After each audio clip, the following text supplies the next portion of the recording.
video was a production of Nerd Workz. You can find us on www.facebook.com/nerdworkz with a Z. And I am available to do any and all commissions. Take a look and see what I can do. And then these tutorials, I'm also in this tutorial to see what else I can do for you.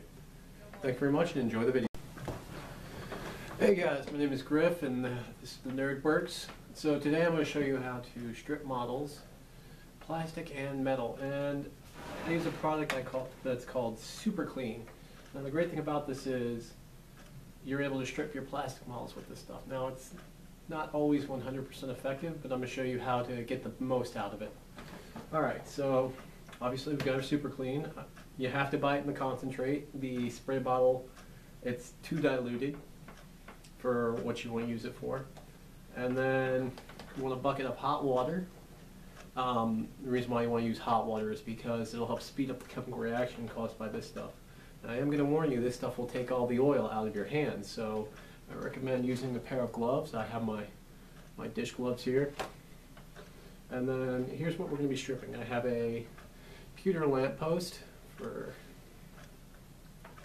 a World War II diorama, a Hive Tyrant guard, and this is one of the old pewter models.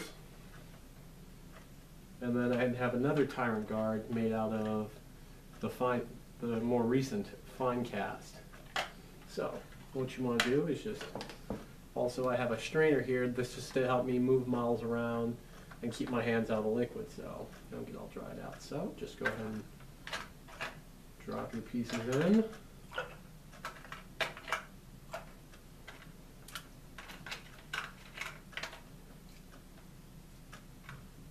Alright, so grab some Super Clean. Now, my philosophy on this stuff is you want to use about for a bucket this size, about 1 to 10 mix. So, small splash. Go ahead and bounce them up and down. Get it mixed. And there you go. You want to let that sit for about 30 minutes before you come back to it. And when we come back, I'll show you how to take off the paint as quickly as possible. Alright guys, I'm back.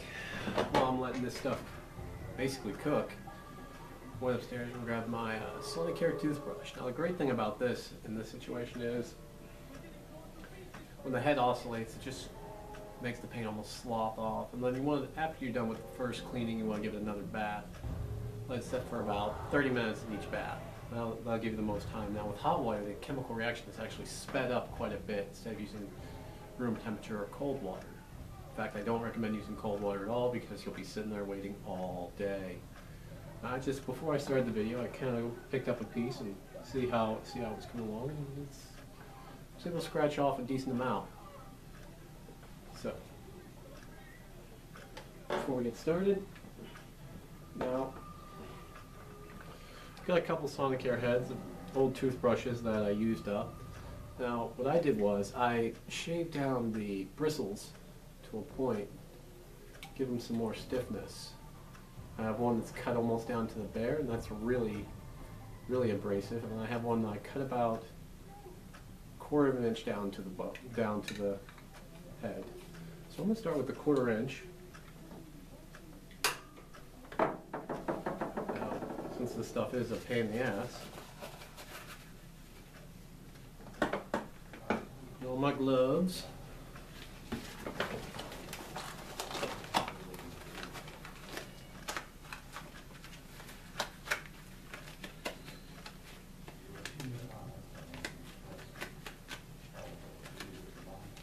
Yep.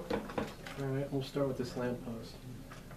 Now, I'm just touching it and I can feel the paint just by rubbing it against my rubber gloves. I was able to get just a little bit off. So, let's take the Sonicare to it.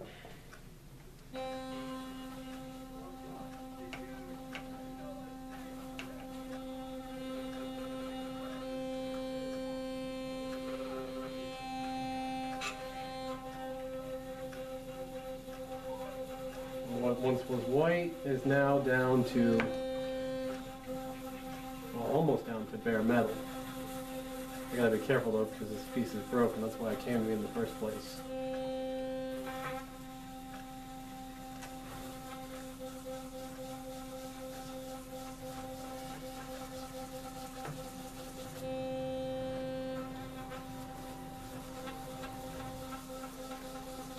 Now this won't tarnish your metals.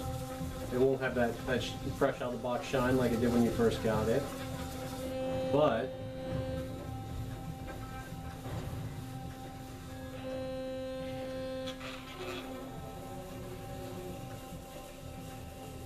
it will take almost any model down to its bare plastic or bare metal. Just enough work, and sometimes it takes enough off to where it is even worth taking all the way down. But okay, as you can see, this is what it started out as. Well, that's kind of worked, and then this is the finished result. Most of the paint has been taken off except in the crevices. Now, what I'll do is I'll give the whole piece a thorough brushing. Try to take off as much as possible. You can see down here where my fingers were holding it. It's taken off a significant amount of paint.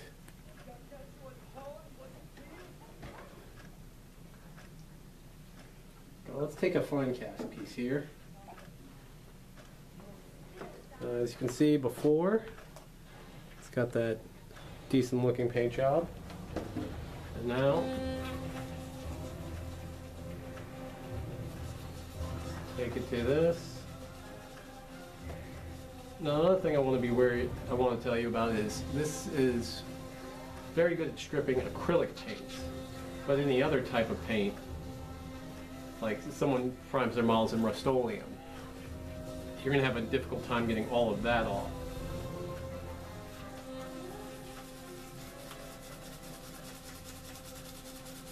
Or a very thick primer. I've noticed that those tend not to come off. So say you buy your model secondhand from like eBay or something, you don't like the guy's paint scheme, this is an excellent way to remove the paint. But unless they primed it in GW or Army Painter, you're not going to be able to get down to bare plastic, but you'll be able to get most of the old paint off. So if the guy who had before was a horrible painter and he clumped it on, I mean, you'll be able to get all the acrylic stuff off, but if he clumped it on with the primer, yeah, I'm sorry. So yeah.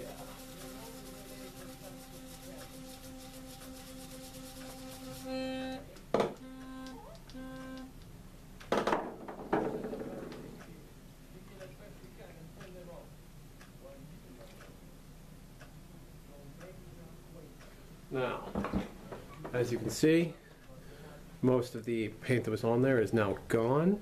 In fact, some of the primer started to come off.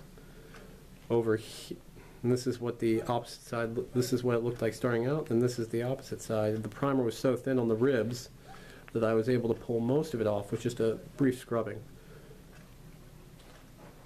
And that concludes my tutorial. Once again, I recommend doing this in 2 batches of 30 minutes. I did it from start to finish 15 because just for the sake of this tutorial. But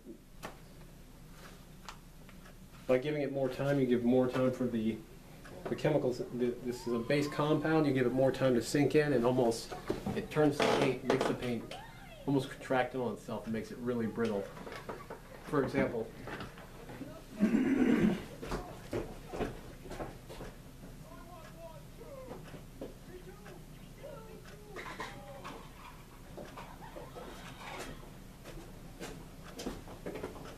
I have here a Greater Demon of Nurgle. I have already put it through a bath, and I didn't completely remove the paint.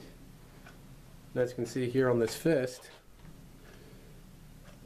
the paint is just still there, but it's so dry, it actually just a little scrape here, and it just flakes off. That's because the paint has become so brittle from being treated that it can't adhere anymore. Especially on metal models, most of your primers will come right up. Not all of them though. Like I said, Rust-Oleum is a real difficult one to remove, and it's more time consuming and it's not worth it if it's smooth and flat. But like Games Workshop primer, Army Painter primer, that stuff tends to come off really easily. Well, thank you for taking the time to watch my tutorial. Hope it was helpful, and best of luck in your modeling endeavors.